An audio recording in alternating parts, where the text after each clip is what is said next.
Hi, I'm Jim Hightower, and I'm hoping that you will tune in to the Ralph Nader Radio Hour because it will turn you radioactive. Stand up, you've been sitting way too long.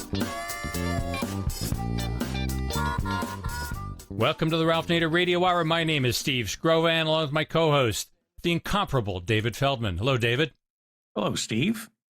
And our incomparable producer, Hannah Feldman. Hello, Hannah. Hello, Steve. I feel compared. I'm comparing you to David. Yes, that is true. And the man of the hour, Ralph Nader. Hello, Ralph.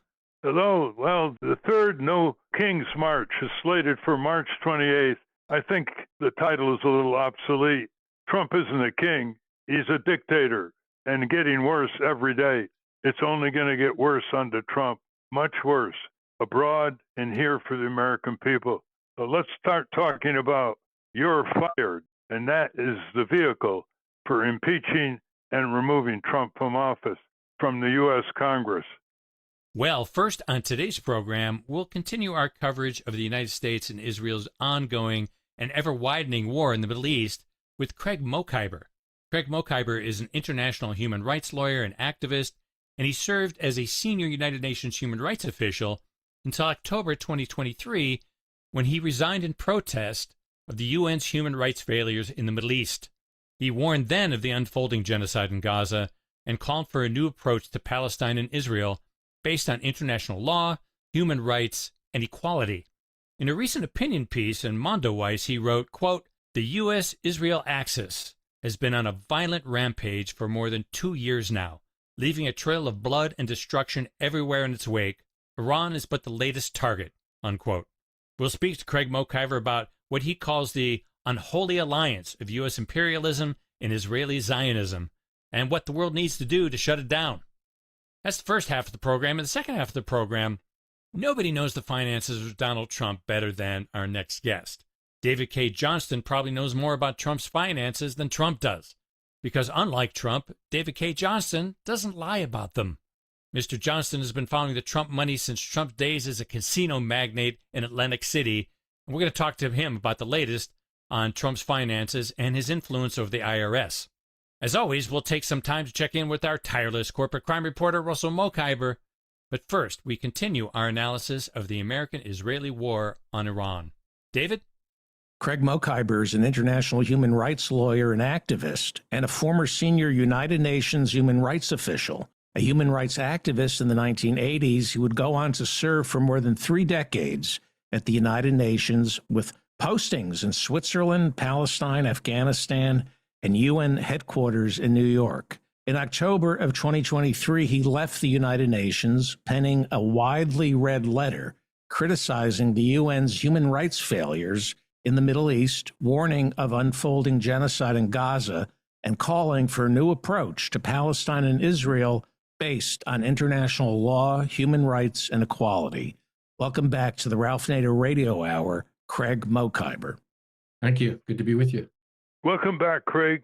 I want you to stake out what is going on here and how it's going to come back to the United States.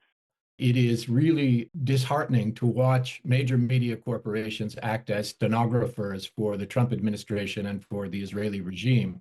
And if there's a sort of a glimmer of light in all of this, it's the fact that despite the overwhelming flood of propaganda that comes from these media corporations, most Americans are still very much opposed to this war of aggression by the U.S. and by Israel.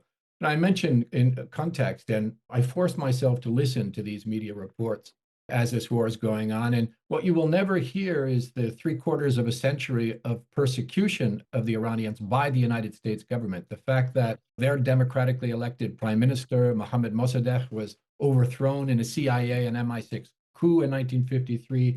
The fact that the U.S. installed a puppet leader in Shah Mohammad Reza Pahlavi, who basically handed over control of Iranian oil and collaborated with the U.S. and Israel through a real reign of terror with its Savak secret police through all of those years. The fact that it was that U.S.-backed regime that was overthrown in a popular revolution in 1979. And the fact that for 47 years since then, the U.S. and Israel have been trying to destroy Iran, to overthrow its government, and to again install a puppet regime through CIA activities, coup attempts, very brutal sanctions, really made the Iranian people suffer. The arming of Saddam Hussein in the Iran-Iraq War, they killed hundreds of thousands of Iranians. Now direct military attacks. And now, in particular, the Trump administration, an administration over which the Israeli regime and its proxies exercise historic levels of control, greater than ever in U.S. history, that this oppressive foreign regime is influencing U.S. foreign policy so much. You've got the U.S. working directly in a military assault against Iran with the Israelis, tightening the sanctions, bombing the country in June of last year already, attacking the Iranian currency, hijacking the popular economic protest that broke out in January in Iran with armed thugs trying to provoke massive violence and now launching this full-scale war.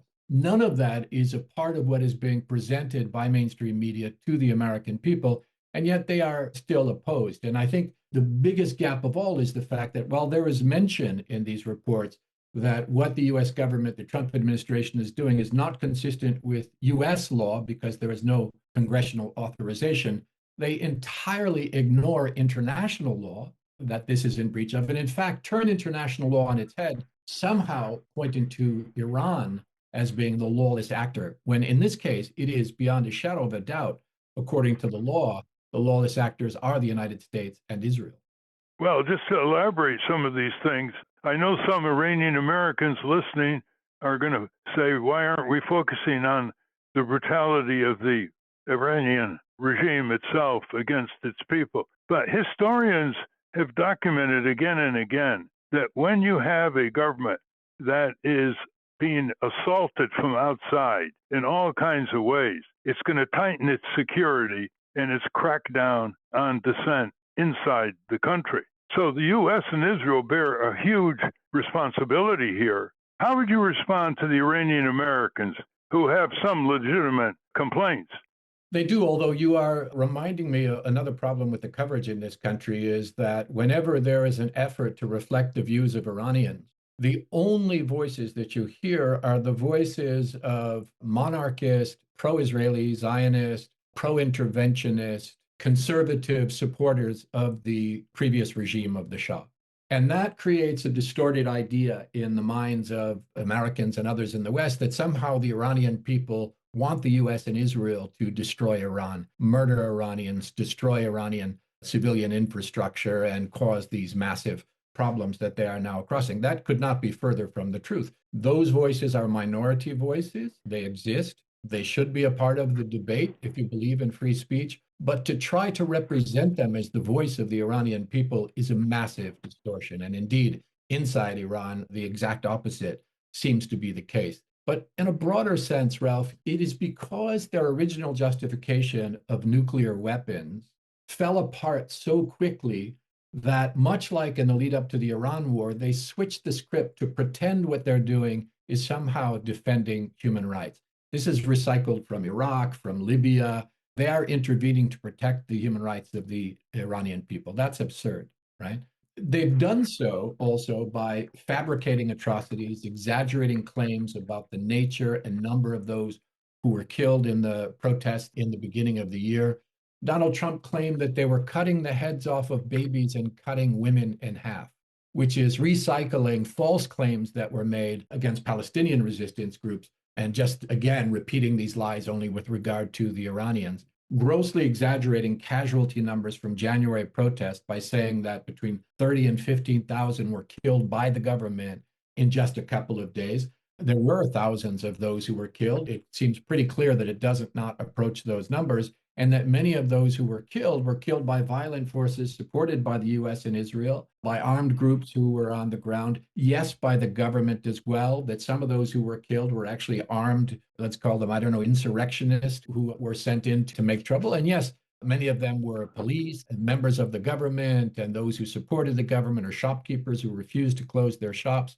And yes, a lot were those who were killed by the government response to these violent events. You didn't see any of this kind of violence happening when it was peaceful protests by shopkeepers from the bazaar who started the protest to complain legitimately about the difficult state of the economy. The other thing that you don't hear in those reports is disaggregation. who was killed by the government, who was killed by the violent groups, who were the victims, who were the perpetrators, in order to make any sort of numbers make sense. That is rule number one of human rights investigations. You don't just throw out general numbers in order to paint a particular narrative, and a full investigation will, of course, be necessary at an appropriate time. But most absurd of all, they've tried to complain that they are murdering women and girls in Iran, including those school children in the Minab massacre, in order to liberate them with feminist bombs. And they're ignoring the fact that the attack on Iran itself includes a number of gross violations of human rights by the US and Israel, for which they can be held accountable. So the truth is that Iran is not being attacked because it violates human rights. It's being attacked because it's the only recognized state that actually intervened to defend the human rights of the Palestinian people from the ongoing Israeli genocide in an Ironic twist of history there. This is a quintessential case of people in glass houses throwing stones. Now, this is not to suggest that Iran does not have human rights problems, including serious ones. Every country does. Iran is no exception. Neither is the United States, and neither is the Israeli regime, to be clear. The US and Israel have horrendous human rights records at home and abroad. Together, they have represented the principal sources of suffering, especially across the Western Asia region, for 8 decades. So to claim that they're acting out of concern for human rights is really absurd on its face. You know, the Israeli regime is widely recognized as one of the most brutal in modern history. And it claiming that it is motivated by defending the human rights of the Iranian people is something that should be dismissed out of hand, but isn't by some media corporations. This is the same Israeli regime that has a record of 8 decades of violent colonialism, ethnic cleansing, apartheid, ethno-supremacist governance, race-based mass incarceration, torture, abuse, summary executions, pogroms, and of course, genocide. The same one that is on trial in the International Court of Justice for genocide, and the leaders of which are indicted by the International Criminal Court for crimes against humanity. And by the way, the same regime that has murdered countless Iranians in successive assassinations, military acts of sabotage, and so on. And the same US government that really has terrorized the globe with repeated acts of aggression, attacking human rights defenders in the US and abroad, sanctioning UN human rights officials, ICC judges and prosecutors, using its military and intelligence agencies to violate human rights all around the globe, murdering boaters in the Caribbean, kidnapping the president of Venezuela. These are not credible human rights defenders in any sense of the word. And now, Ralph, the US and Israel are actually committing grave breaches of international humanitarian law, crimes against humanity, war crimes, and what the Nuremberg tribunals called the supreme international crime, or the crime of crimes, which is aggression. And this attack on Iran by Israel and the United States is a classic case of the crime of aggression. Well, we're talking with Craig Mokhiber, who on March 1st, listeners, wrote a very detailed article which prompted this interview called Understanding the U.S. and Israel's Illegal War on Iran. And just today, it was again reported in the mainstream press that Trump's emissaries are scouring the U.S. for warehouses to turn them into massive detention centers full of people who have not formally been charged, including seeking asylum, including people with green cards, including people with permanent residence papers, and some U.S. citizens as they're rounded up arbitrarily. And the U.S. press is reporting this, but they use Trump's words. These are not detention centers. Whatever happened to the word prison, penitentiary, concentration camps? So when Craig talks about human rights in the U.S., crank what's going on in the U.S. right now, and it's meeting wonderful resistance by local people in red states and blue states saying, we don't want this warehouse being turned into a prison. Get out of here. So we're seeing wonderful left-right resistance against this as there is occurring against data centers of Amazon and Meta and other Silicon Valley companies. So talk about where is this going in Iran? Have they really destroyed most of the launchers, most of the missile factories, most of the air defenses? What is left for Iran to do in terms of responding? Well, I think the first part of your question is important, and then we can talk into how this is evolving. We've already dismissed the argument that this is somehow a human rights-based intervention. But this lie that this is somehow an effort to deal with weapons of mass destruction, how familiar, in this case, nuclear weapons, it needs to be dismissed out of hand as well. Iran has long renounced the quest for nuclear weapons. It's codified this into its national laws and directives. It even has a religious edict prohibiting the development of nuclear weapons. It has ratified the Nuclear Non-Proliferation Treaty. It's opened itself up to international inspections, including quite intrusive ones in the past. They'd even entered into a formal agreement with the US and others that would prevent them from developing nuclear weapons. Remember the JCPOA. That was later abandoned not by Iran, but by Donald Trump at the insistence of his Israel proxy donors like Miriam Adelson. This was under the Obama administration. Clarify that. That's right. It was the Obama administration that agreed the JCPOA, universally lauded around the world as a very effective diplomatic means of preventing the development of nuclear weapons in Iran. But it was Trump in his first term who unilaterally rescinded the agreement, and not the Iranians who wanted to continue with the agreement. So anyone who pays attention knows that Iran wasn't attacked because it has nuclear weapons. It was attacked because it doesn't have nuclear weapons, and therefore viewed by Israel and the US as being a state that could be overcome militarily. But what really is I think most telling about this is the hypocrisy of the claims, because the only party in the region that has stockpiles of nuclear weapons, which are entirely undeclared and unsupervised, is the Israeli regime, not the Iranians. And the Israeli regime was joined in attacking Iran by another nuclear power, the United States, which under Donald Trump has withdrawn from the INF Treaty, has rejected the extension of the New START Treaty, and as I just said, has also withdrawn from the JCPOA. So what I've said is two rogue nuclear powers have sought to justify their attacks on a third state that has no nuclear weapons and was not developing nuclear weapons by invoking nuclear control and non-proliferation. This is really quite remarkable that they even attempt to make these kinds of arguments. And then, as you said, Ralph, Donald Trump claims that in the previous attacks on Iran, he had completely obliterated any capacity for nuclear weapons, even though they were non-existent in the first place. And the record of aggression of these two countries, it has been centuries since Iran has launched a war on another country, while Israel and the US hold the world record for aggression. Israel having attacked and continuing to attack countries all around the region, Iran and Iraq and Yemen and Syria and Lebanon and Palestine and beyond. Israel that occupies 3 other nations as we speak. Israel that has carried out transnational terror attacks against Lebanon with booby-trapped pagers, that has attacked again Lebanon all the way up to the capital, causing massive death and destruction. And the United States, which under Donald Trump has broken previous US records for aggression. Trump, 7 countries in just his second term of just over a year, and 3 in his previous term, accusing the Iranians of being somehow an aggressive power. It is very much that hypocrisy, I think, that lays bare the arguments that they have been trying to make.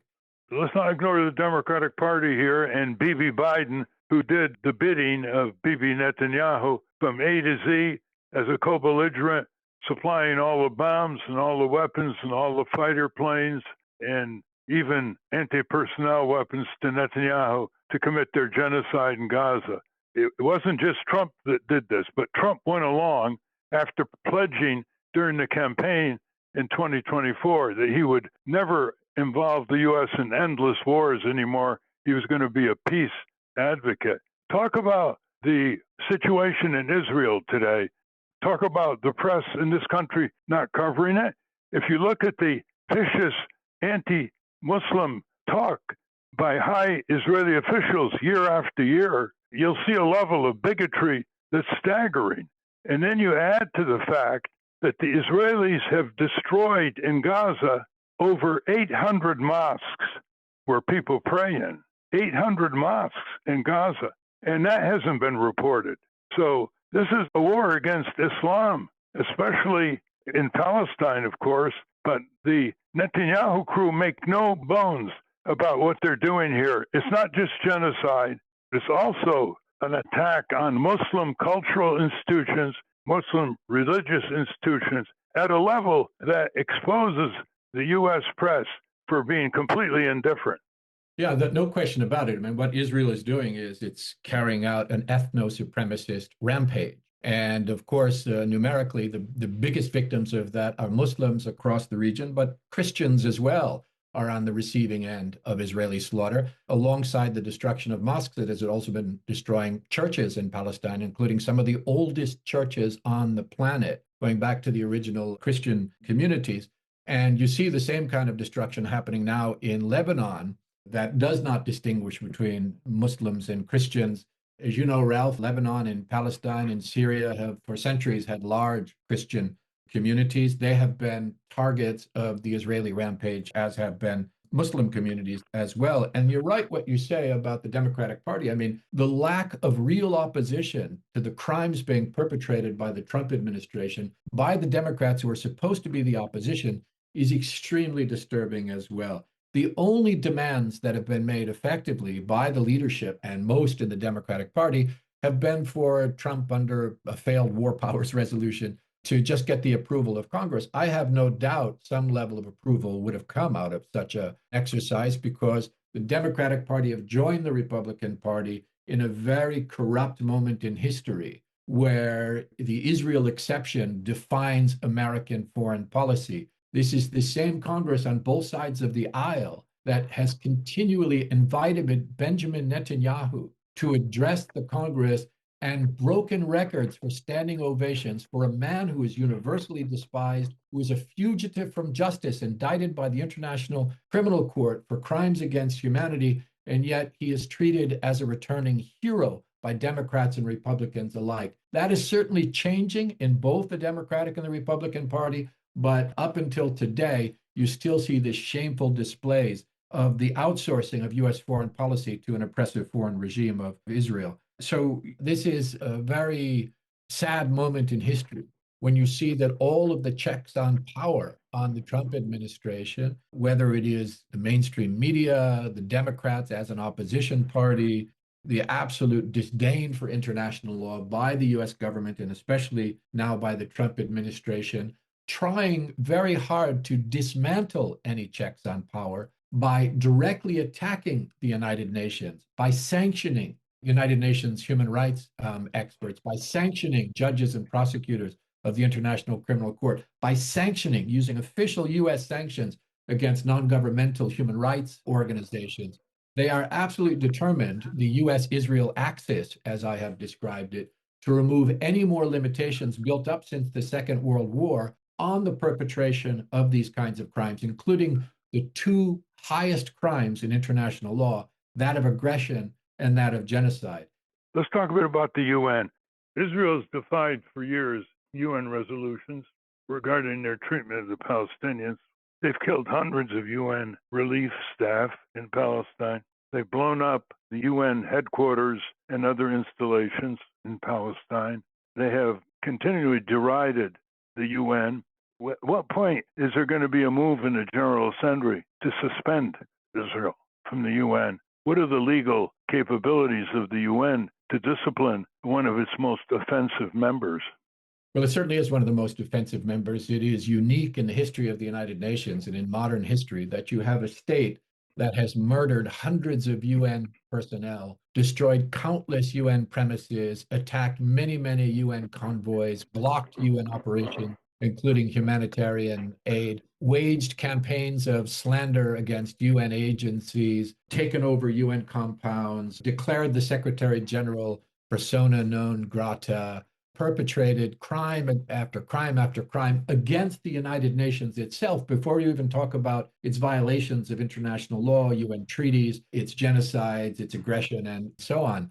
So there has never been a case, and I can't imagine there ever could be a case more clear, in which a member state should be sanctioned and removed from the United Nations. Now, of course, the United States will not allow that to happen because it can use its veto power in the Security Council to prevent the removal of the Israeli regime. However, there are precedents in history where, for example, apartheid South Africa had its credentials rejected by the UN General Assembly, which is a democratic body where there is no US veto, so that apartheid South Africa was unable to participate in the UN over the course of many, many years of the apartheid regime. The same thing can happen vis-a-vis Israel. And there were moves underway to make that happen in the UN General Assembly through one of the things we talked about before, the so-called Uniting for Peace mechanism that allows a two-third vote in the General Assembly to declare sanctions against the Israeli regime, to remove its credentials, to call for a military embargo, to set up mechanisms to hold it accountable, all those sort of things. That was seeing real progress in 2024 and 2025 until Israel's allies played a kind of shell game in which they ended up first with the so-called French-Saudi proposal that would have pushed accountability for Israel back and then started another kind of Oslo style ruse that leads to nothing but continued persecution of the Palestinians, and then ultimately replaced by Trump's so-called Board of Peace, which I have said is a criminal enterprise that takes Trump's dictatorial instincts and codifies them also at the international level. That sucked all the wind out of the accountability process, shifted people's focus onto this fake peace process, this fake ceasefire in which hundreds of Palestinians were murdered, in which food and medicine was still blocked, in which further land grabs took place. There was never a ceasefire. But now that it is starting to finally come apart at the seams, the so-called Board of Peace plan of the Trump administration, talk is returning now to how to hold the Israeli regime accountable. And one of the key planks of that would be removing Israel from the UN. And Israel, which has attacked the United Nations throughout its entire life and declared that the United Nations is an anti-Semitic terror organization, fights like hell to stay in the United Nations, pays its dues every year to make sure that it stays in. The US doesn't pay its dues, and renews its treaty obligations as a member of the United Nations that, of course, it violates with impunity. So it's very funny that Israel calls the UN an anti-Semitic terror organization, yet it insists on being a member and paying its dues to fund that so-called anti-Semitic terror organization. But the hope is that pressure from civil society, from people, will press the UN delegations, the UN Secretariat to take the kind of action that it is obliged to take when you have a rogue regime like Israel attacking the world, but also attacking the United Nations itself. The problem, of course, Ralph, is that, again, hand in glove with the Israelis is the American government, which is also attacking the United Nations in large measure on behalf of the Israeli regime, and doing its best to hobble its operations all around the world, agency to agency, program to program, and, as I said, in an unprecedented move, actually imposing sanctions on UN personnel. That's where we are now, is that the crimes of the Israeli regime are also the crimes of the US government,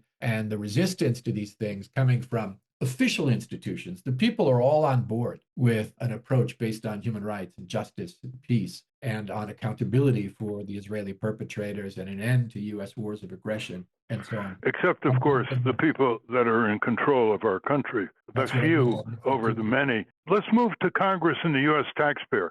Any day now, Trump is going to send the bill for added tax funds to pay for his war on Iran, in addition to the bloated military budget that he's presided over. He also wants to increase the military budget by $500 billion, listeners. That's 50% increase. I mean, that's greater than all the rest of the money the U.S. government spends on its operating expenses by far. It would be $1.5 trillion if he gets his way. But there are currents of dissent in the Democratic Party on Capitol Hill. This is not the Democratic Party of 5 years ago. And there was a column in Harrods recently indicating that Israel's grip on the Democratic Party is weakening and they may lose the party. So when Trump sends the bill to Congress, Netanyahu is going to send the Israeli bill for slaughtering Iranians and Palestinians to Congress, as he's done in the past.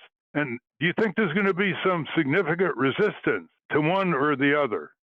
Well, if there is, it will be historic. Unfortunately, there's been an open spigot of U.S. resources pouring into the Israeli regime decade after decade after decade because of the remarkable degree of capture of U.S. politicians by Israel proxies, Israel lobbies, the Israeli regime itself. throughout the genocide that's been happening over the course of the last couple of years. And I hope your listeners are aware that that genocide has not stopped. It continues unabated and is spread into the West Bank as well.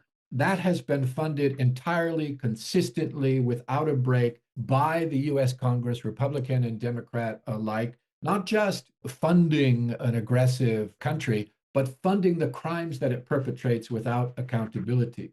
You add to that the billions more that will be layered on that for fighting Israel's wars of aggression in places like Iran, and you see that it has reached proportions that are absolutely unprecedented as well. There's pushback from the American people, to be sure. There are a few principled libertarian voices on the Republican side of the Congress and a handful of Democrats on the Democratic side that have begun to make the kinds of noises that we should have been hearing long ago. But the institutions themselves are still wholly under the control, I have to say, of Israeli interests as well. And of course, it comes at a moment when the country is struggling to pay for the basic needs of the American people, to pay for healthcare, to pay for education, to pay for a crumbling infrastructure. Money is never available for the needs of the American people. It is endlessly, apparently, available to support the crimes of the Israeli regime in Western Asia and beyond. And I think if people don't do more than make their voice heard, really make politicians pay a cost for both their complicity in Israeli crimes and violations abroad and their deprivation of Americans with inside the United States itself, this will continue. You know, I don't think we'll be surprising anyone when I say that the US really can't claim to be democratic if its policies, foreign and domestic, are not determined by the American people, but are determined by lobbies and billionaires and oligarchs, which is currently the case. Let's examine the resistance here a little more detail, Craig. First of all, public opinion has turned dramatically against the Israeli genocidal regime and its claim on taxpayer funds and U.S. support, no holds barred. And the Democrats and Republicans in Congress have watched that happen in the polls. The second is the MAGA support for Trump is fracturing over the wars, what they call the betrayal of Trump when he said he would stop endless wars. It's already cracking, not only high-profile people on the internet, but at the local level, you're seeing talk shows that are usually all for Trump opposing this policy. And third, only 9% of the Democrats support the war in Iran. What does that say to Hakeem Jeffries and Chuck Schumer, big recipients of AIPAC money and no holds barred pro Netanyahu? So this is splitting both parties here. And it's hard to predict what's going to happen, but it's clear that the Israeli government can do no wrong lobby in the United States is much weaker now than it was a year ago or 2 years ago.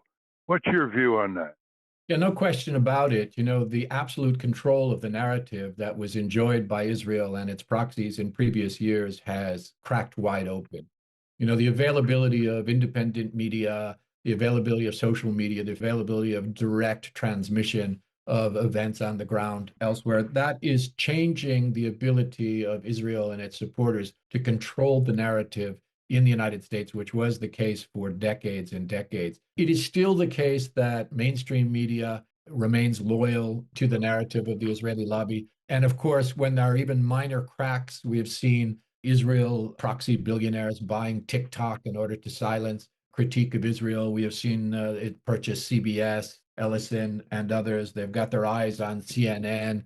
You know, these are all networks that in any event continued to report distorted pro-Israel narratives, but it wasn't even enough. And now we've seen an effort to do that. That won't work because there are too many alternatives now for folks to get real information, and they are rejecting those narratives and demanding something else. Now, again, I will repeat, the most powerful institutions in the country beyond the people are unreformed. And you mentioned Hakeem Jeffries, who a popular podcaster, I can't remember who it was, I think it was Charlemagne, referred to as AIPAC Shakur, which I think was a very effective moniker for him, or Schumer in the Senate and others, you know, the leading Democrats as well as the leading Republicans, continue to exercise the power that they have on behalf of the Israeli regime rather than on behalf of the American people. That can be overcome when you hear prominent voices on the right like Tucker Carlson and Marjorie Taylor Greene and Dave Smith and Candace Owens and others, as well as libertarian members of Congress standing against this, together with this historic shift among the Democratic base, not the Democratic leadership, I repeat, but among the Democratic base. That is an encouraging shift. But we have seen no shift in policy yet. Let me remind you that we are in the middle of an ongoing genocide, and no US policy vis-a-vis that genocide has changed. We are in the middle of serial acts of aggression across Western Asia, and US policy has not in any way improved. So the American people have to make a hell of a lot more noise. Nobody should be voting for any politician in the US who's taking money from the Israel lobby, who's voting in favor of the Israeli regime, who is anyway supporting these unlawful wars of aggression. If they don't begin to pay a price, then the power of the lobbies and the proxies will continue to define American policy at home and abroad. And let me say at home, by the way, Ralph, this is not just something that's affecting Lebanese and Palestinians and Iranians. It's affecting American citizens here, where these same forces are resulting in the dramatic persecution of American citizens and lawful American residents who dare to stand up to oppose these illegal wars and genocides. Students expelled from their schools, professors losing their tenure, people beaten and arrested by police, people detained, people deported, all just for exercising their free speech rights to defend the human rights of the Israeli regime's victims. That means that these same forces are not just affecting the human rights of people abroad, they're affecting the human rights of American citizens, and in a third level are affecting their rights through deprivation by taking our US tax dollars, our US treasure, our US soldiers, our US reputation, and spending them all on behalf, not of the needs of the American people or even the wishes of the American people, but on behalf of this oppressive foreign regime. Let's go to David. Craig, Tulsi Gabbard is the director of national intelligence, and as we're conducting this conversation, she's testifying before Congress. Can you respond to what I think are the building blocks, at least to my understanding, of the war and the lies? So it is my understanding that the intelligence community told Trump that it's settled law that Iran gave up its nuclear weapons ambitions back in 2003. I need to know if that is in fact true, that the intelligence community did tell Trump that.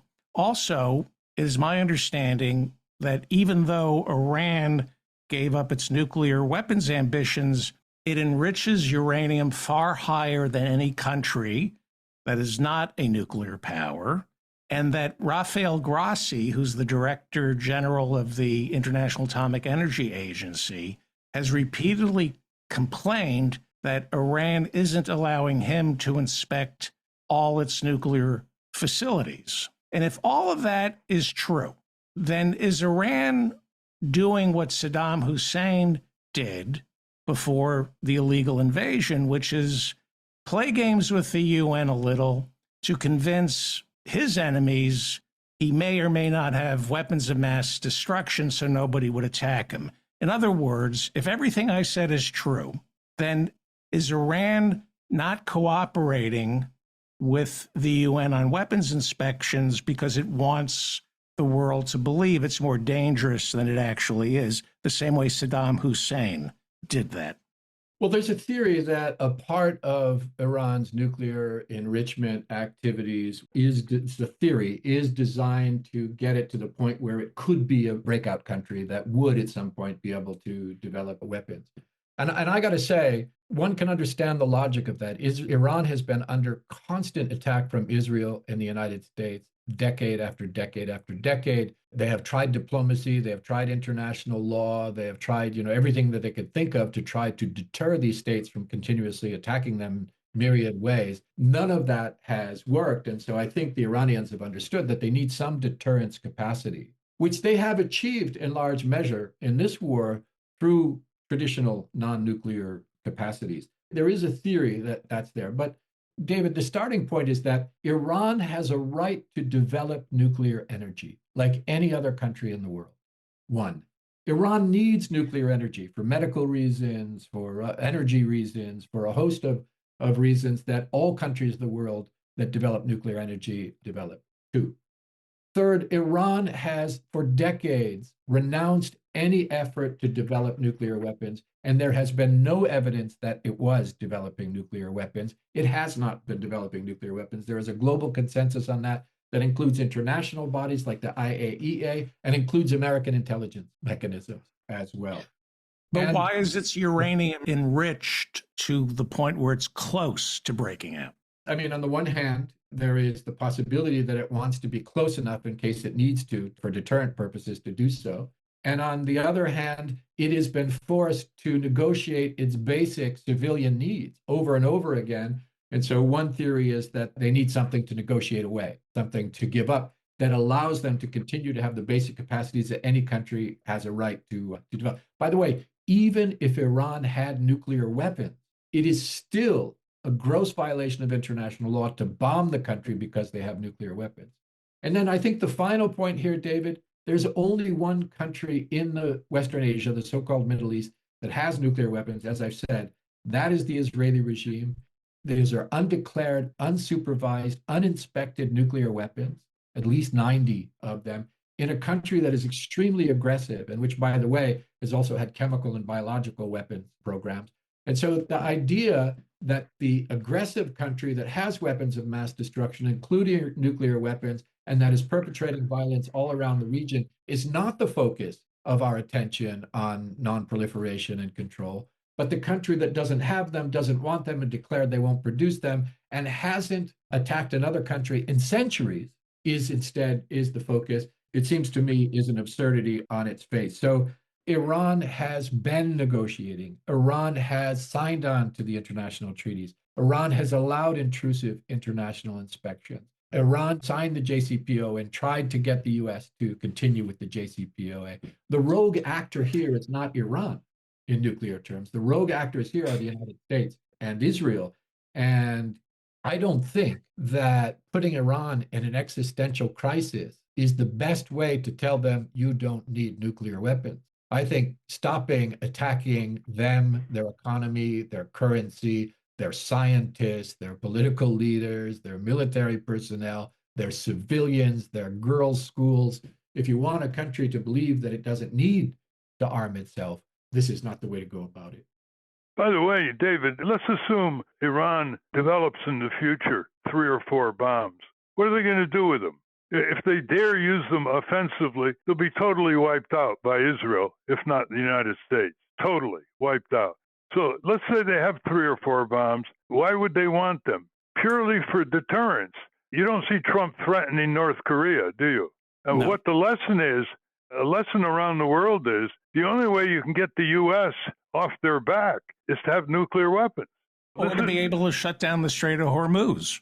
That may be more powerful. It certainly is more powerful by orders of magnitude. There is no purpose for Iran developing a nuclear weapon, assuming they could even deliver it without being pummeled into debris from one part of the country to another. It's purely for deterrence because they've learned from the experiences of Libya, which gave up its nuclear and then was overthrown by Hillary's war and this total chaos ever since, and by the North Korean example, that you want to deter the United States, you have a nuclear weapon.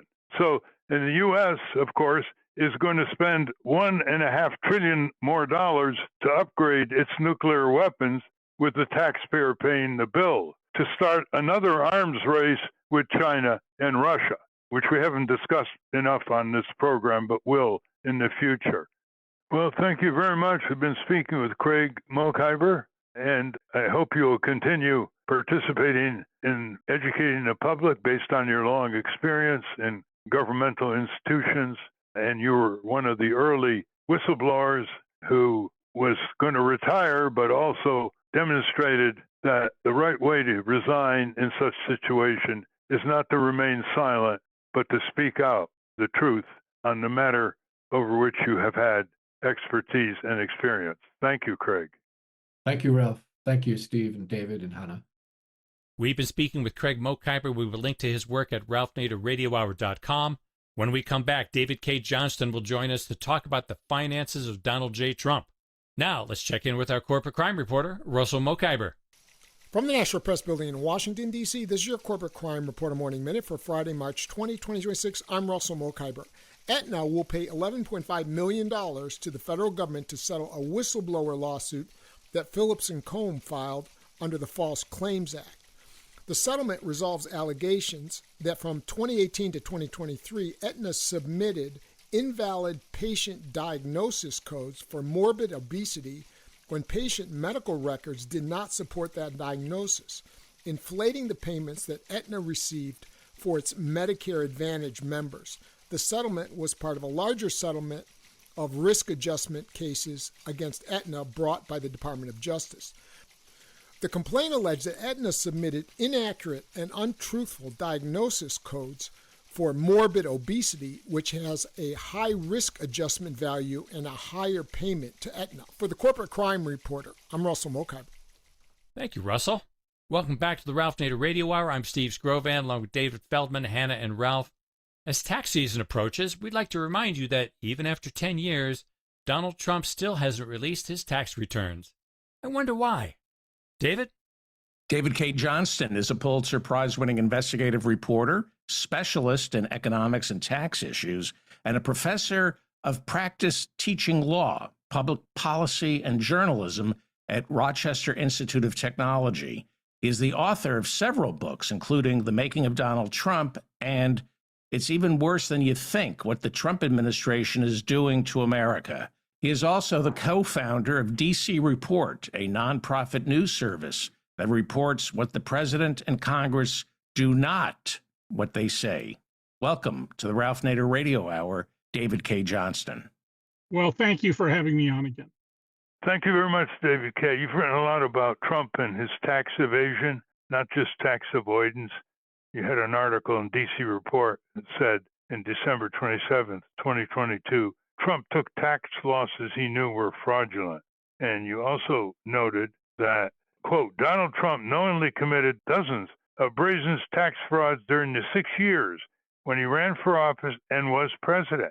My analysis of the congressional report on his tax returns and other documents shows. This explains why he fought all the way to the Supreme Court in a failed effort to keep his tax information secret, end quote. So explain to us, what was the nature of his tax fraud? There were many different tax frauds, but some of the simpler ones to understand. And how has he gotten away with it? Well, so most important thing to understand is that what Donald Trump did is outright fraud. The devices, and I'll talk about them in a minute, used by people like Jeff Bezos of Amazon and Elon Musk, those aren't fraud. Congress could ban them, but they aren't. So Donald, throughout his career, has created non-existent corporations, in many cases showing no revenue. In 1984, which was for him the biggest year he'd ever had, that was the year his first casino opened in Atlantic City and Trump Tower apartments went on sale that year. So he was unbelievably flush with cash. His tax return included a consulting business for which he showed $630-some thousand of losses. But he showed no revenues, he had no receipts, he had no invoices, he didn't even have calendar entries because Donald's habit was to, at the end of each month, tear his calendar up and throw it in the trash can. This was flat out fraud. We don't know what the federal government did because tax returns are secret in most circumstances, but the state of New York and the city of New York went after Trump for civil fraud. And Donald Trump's own longtime tax lawyer and tax accountant, a man named Jack Mitnick, was ordered to testify by the city judge hearing that case. And the judge asked Mitnick if the tax return in the public record, which was not signed with an ink pen, what's known as a wet signature, but had a photocopied signature, if he had prepared that return. And Mitnick said, "That's my signature, but neither I nor my firm prepared that tax return." That is a declaration of fraud. Donald Trump fraudulently put Mitnick's signature with a photocopy machine onto that tax return. Now, the judges in both cases ruled against Trump. They were in very stern language, and they said, you cannot create non-existent businesses, and don't you ever do it again. Luckily for Trump, they did not refer him for criminal prosecution, as I think they should have. Well, jump forward now to when the Democrats, just days before the Republicans took back control of the House, put out their report on Donald Trump's tax returns for 6 years, including when he was president. And that report showed that Donald Trump repeatedly had non-existent businesses, or in one case that showed up a couple of times, because this covered multiple years, he had a business where the revenues and the expenses exactly matched to the penny. Any accountant will tell you that's never happened in the history of the real world. It only happens when you're creating fictional losses. And I wrote a piece not only for DC Report, but I did one for the Sunday New York Daily News called A Roadmap for Alvin Bragg to Prosecute Donald Trump, because convicting Donald Trump of tax fraud would be very easy. You establish these corporations don't exist. You establish that he took tax losses from these multiple corporations, in all about 60 entries over the 6 years of tax returns. And there's no defense for that. It's flat out fraud. It's blatant fraud. So Trump has gotten away with this because we don't seriously treat high-level tax fraud in this country. Every now and then we pick somebody and we prosecute them, Ralph. That's a legal law enforcement concept known as general deterrence, as opposed to specific deterrence. Specific deterrence is we try to arrest every single rapist, murderer, or drug dealer. General deterrence is we pick out somebody prominent. I mean, imagine, Ralph, if one of the administrations that didn't like you had thought, oh boy, we got Ralph Nader for tax fraud, they would have prosecuted you to make an example out of you, knowing it would make the front page of every newspaper in the country. So in Donald's case, it's indicative of a systemic problem. And then once he became president, under his administration, there's no chance he's going to be prosecuted. And Joe Biden's people, Joe Biden wanted, oh, I'm above the fray. We're going to have a shovel-ready project, and I'm going to go there for the first shovel full of dirt, and I'm going to let the Republican senators and congresspeople who voted against this come and take credit for it. Political incompetence, in my view, but Biden thought he was being above the fray, and he certainly was not going to tell the Justice Department to have its tax department go after Donald Trump for criminal tax fraud, because politically he didn't think that looked good for the country. Is Trump still engaging in this kind of tax fraud? Because he's making more money than ever.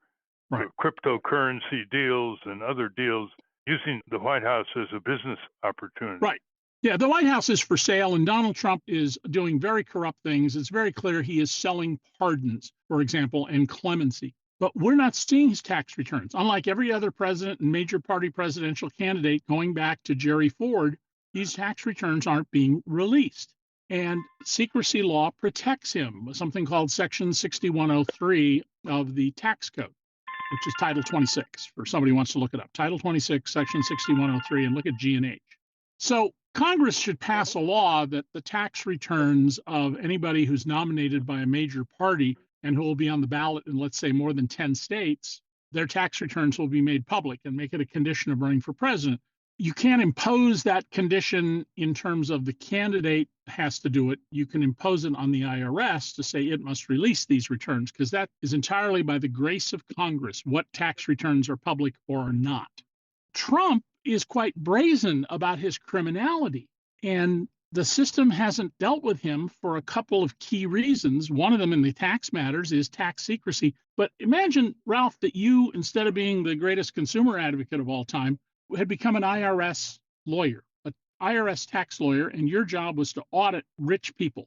And you're assigned Donald Trump's tax returns. What you would have found is, okay, here's all this cheating. Mr. Trump has $100 million in tax losses he hasn't taken yet, and they're more than 6 years old, so I can't do anything about them. We don't have the tax returns anymore.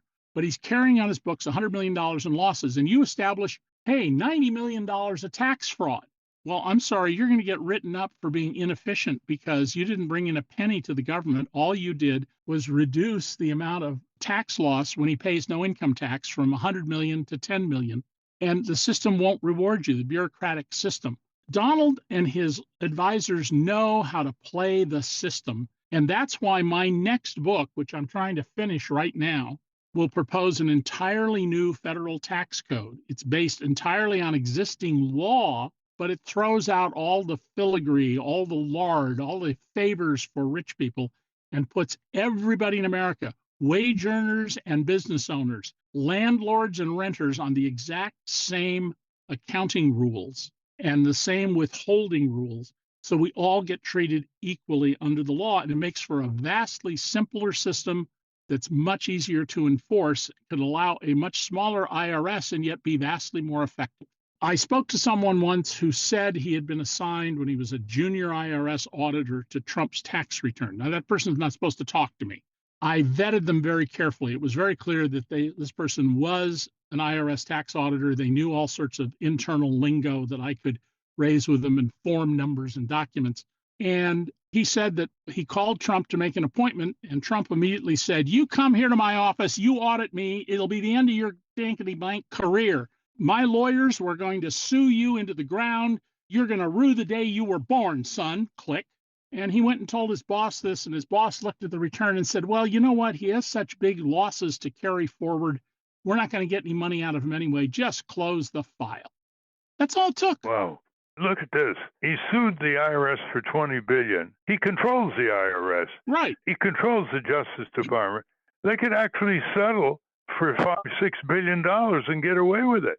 We've been talking with David Cay Johnston, who's also written a book on Trump that wasn't discussed in the short time available. Thank you very much, David. Keep going. We've been speaking with David Cay Johnston. We will link to his work at RalphNaderRadioHour.com. I want to thank our guests again, Craig Mokhiber and David Cay Johnston. For those of you listening on the radio, that's our show. For you podcast listeners, stay tuned for some bonus material we call The Wrap-Up, featuring Francesco DeSantis with In Case You Haven't Heard. A transcript of this program will appear on the Ralph Nader Radio Substack site soon after the episode is posted. Subscribe to us on our Ralph Nader Radio Hour YouTube channel, and for Ralph's weekly column, it's free at nader.org. For more from Russell Mokhiber, it's at corporatecrimereporter.com. The American Museum of Tort Law has gone virtual. You can visit tortmuseum.org to explore the exhibits, take a virtual tour, and learn about iconic tort cases from history. To order your copy of the Capitol Hill Citizen, Democracy Dies in Broad Daylight, it's at capitolhillcitizen.com. And remember to continue the conversation after each show. You can go to the comments section at ralphnaderradiohour.com and post a comment or question on this week's episode. The producers of the Ralph Nader Radio Hour are Jimmy Lee Wirt, Hannah Feldman, and Matthew Marin. Our executive producer is Alan Minsky. Our theme music, Stand Up, Rise Up, was written and performed by Kemp Harris. Our proofreader is Elizabeth Solomon. Join us next week on the Ralph Nader Radio Hour. Thank you, Ralph. Thank you, everybody. Stand up, step up, step up. You ought to step up. Rise up, rise up. I know you ought to rise up and stand up, stand up.